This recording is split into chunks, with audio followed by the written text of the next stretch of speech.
చూడు హర్ష, మామిడి పండు. పద దాన్ని కోద్దాము.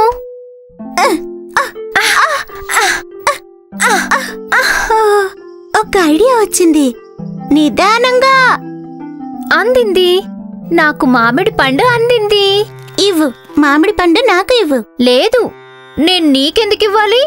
ఎందుకంటే ఈ మామిడి పండు నాది. నీది కాదు, ఇది నాది. నువ్వు గనక నా భుజాల మీద ఎక్కి ఉండకపోతే అప్పుడు నీకు ఈ మామిడి పండు దక్కేది కాదు. కాబట్టి ఈ పండు ఇప్పుడు నాది. కానీ దీన్ని కోసింది నేను కదా. లేదు, నేను చెప్తున్నాను కదా, ఇది నాది.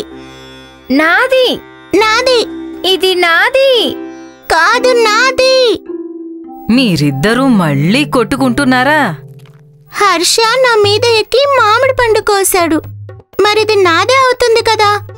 కానీ బామ్మ, కోసింది నేను కదా, మరి ఇది నాది కదా. అయితే ఇదా సంగతి.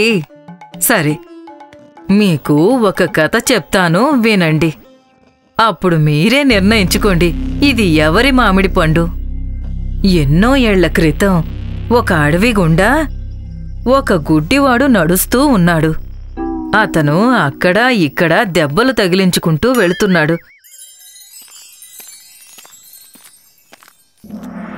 అదే అడవిలో ఒక కుంటివాడు కూడా ఉన్నాడు. అతను చేతికర్రల సాయంతో నడిచి నడిచి అలసిపోయాడు. అతను ఒక చెట్టు నీడలో కూర్చున్నాడు. కొంచెం సేపటి తర్వాత ఆ గుడ్డివాడు అదే చెట్టు దగ్గరకు వచ్చాడు. అతని కాలికి ఒక రాయి తగిలి కింద పడిపోయాడు. అరే, ఏమైందన్నా?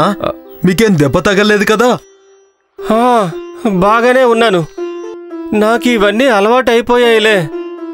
నేను పుట్టు గుడ్డివాడిని కదా.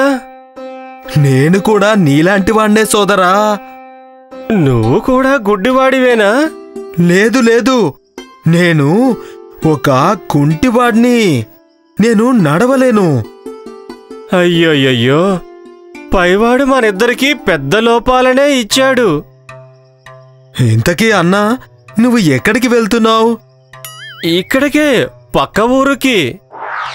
నేను కూడా అక్కడికే వెళ్తున్నాను. అయితే మనం ఒక పని చేద్దాం. నేనేమో చూడలేను, నువ్వేమో నడవలేవు. అయితే నేను చెప్పినట్టు చెయ్యి. నువ్వు నా భుజం మీదకి ఎక్కి కూర్చో. నేను నీకు కాళ్ళు అయిపోతాను, నువ్వు నాకు కళ్ళు అయిపోతావు. అరే భలే! దీంతో మనం చాలా తొందరగా పక్క ఊరికి వెళ్ళిపోవచ్చు. అది కూడా ఏ ఇబ్బంది లేకుండా. కుంటివాడు గుడ్డివాడి భుజం మీద ఎక్కాడు. అలా వాళ్ళు తమ ప్రయాణం మొదలుపెట్టారు. ఇద్దరూ ఒకరితో ఒకరు మాట్లాడుకుంటూ నడవసాగారు. ఇద్దరూ చాలా సంతోషంగా ఉన్నారు. ఎప్పుడైతే ఆ ఇద్దరూ ఒక పెద్ద చెట్టు పక్క నుంచి వెళుతున్నారో అప్పుడు, అన్నా, ఈ చెట్టు లోపల నుంచి ఏదో వెలుగొస్తుందన్నా. అయితే ఏంటన్నా? ఒక పని చెయ్యి, నువ్వు నన్ను అక్కడికి తీసుకుని వెళ్ళు. గుడ్డివాడు ఇంకా కుంటివాడు ఇద్దరూ అక్కడికి వెళ్లారు. పైగా వాళ్ళకి అక్కడ బంగారు నాణేలతో నిండిన ఒక కుండ దొరికింది. అన్నా, ఈ చెట్టు లోపల ఒక బంగారు నాణాలున్న కుండొకటుంది. హరే భలే! మనకి అదృష్టం కలిసొచ్చినట్టు ఉందే. ఇద్దరూ కలిసి ఆ కుండని తీసుకుని అదే దారిలో గ్రామం చేరుకున్నారు. ఊరు చేరుకోగానే, అన్నా, నేను నిన్ను ఆ చెట్టు వరకు తీసుకువెళ్లకుండా ఉండుంటే అప్పుడు ఈ నిధి దొరికి ఉండేదే కాదు. కాబట్టి ఈ నిధి నాదే కదా. నేను గనక వెలుగు చూసి ఉండకపోతే అప్పుడు నీకిది దక్కేది కాదు కదా. కాబట్టి ఇది నాదే. కాదు, ఇది నాదే. కాదు, ఇది నాది. వీళ్ళిద్దరి గొడవని ఒక పెద్దాయన అటుగా వెళుతూ చూశారు. మీ సమస్య ఏమిటి? మీరిద్దరూ ఎందుకు గొడవ పడుతున్నారు? ఇద్దరూ తమ తమ కథలు చెప్పారు.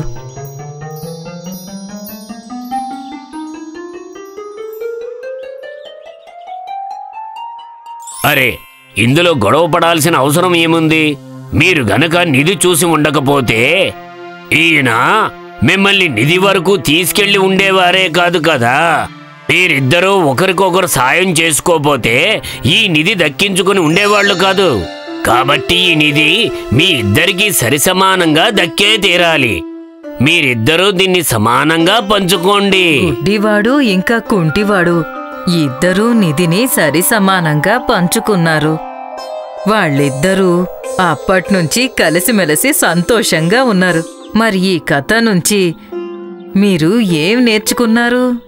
ఏముంది, మనం మన వస్తువులు ఒకరితో ఒకరం పంచుకొని తీరాలి. పైగా మనం ఎప్పుడూ గొడవ పడకూడదు. చాలా బాగా చెప్పారు పిల్లలు. ఇలా ఇవ్వండి. ఇక నేను ఈ మామిడి పండును కోస్తాను. మీరిద్దరూ కలిసి ఈ పండుని తినండి.